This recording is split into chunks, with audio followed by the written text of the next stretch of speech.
looking at Proverbs chapter 3, verse 1, it says, my son, my daughter, do not forget my law, but let your heart keep my commands. And what brings up to me is again, Jesus Christ says that if you love me, keep my commandments. Our relationship with God is not out of sheer emotion. It's not, oh, I love you, God, I love you, God. That's not what God receives. God sees love by what we do, not what we necessarily say or how we feel. Jesus Christ says, if you love me, obey, do my commandments. Well, I keep my commandments. That's what he says, John 14:15.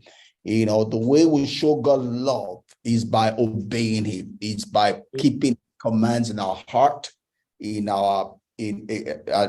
before us, meditating on it, letting it envelope us, raising our confidence, our consciousness to God consciousness. Keeping him first above every other thing in our life. That's what Jesus Christ says. The first commandment is to love the Lord our God with everything. He says, love the Lord your God with all your strength, with all your might, with all your whether it be your strength, your thought, your money, your spirit, your soul. That is how we show God love, is by giving it everything, not compartmentalizing him. Say, oh my God, I'll serve you on Sunday. Oh, the whole of Sunday I stay in church. Then on Monday I begin to do my own thing. No. God wants to have every single day of our life 24/7. Right? There's never a place that we should compartmentalize God out of. If we ever do that, we don't love.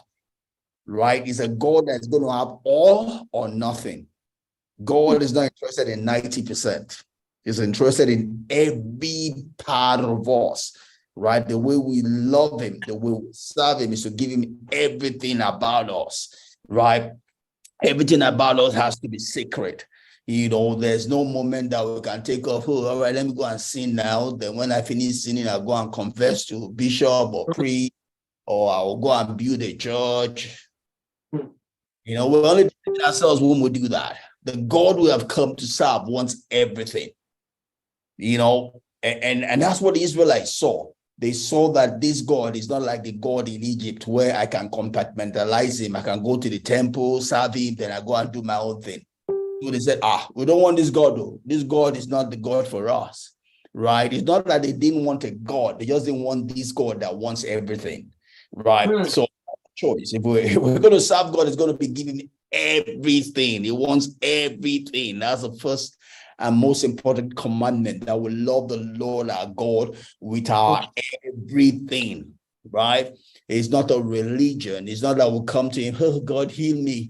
Oh, deliver me. Then I go and do my own thing. Yes.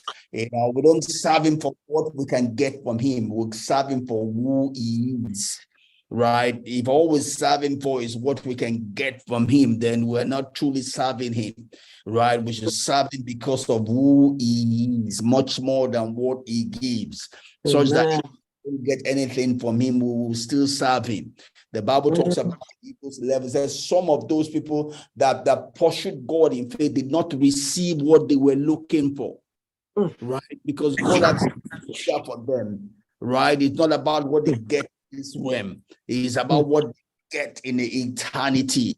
They did not receive, some of them did not receive what they were looking for, because also it was dispensational, right? They were looking for things that were not for their dispensation, but God is not ashamed to call them his own, even though they did not receive what they were looking for. Abraham looking for a city whose maker and builder is God, a city which foundation. He did not get it in this life. All life, he was moving from 10 to 10. He did not get a city with sure foundation, not a physical, but he got one in eternity, such that Jesus Christ will talk about Lazarus, right, at the bosom of Abraham. He got it. It wasn't the physical one that he got, yet it wasn't a failure. God is not ashamed to call him his friend, right? May God help us, even follow. Hey, let's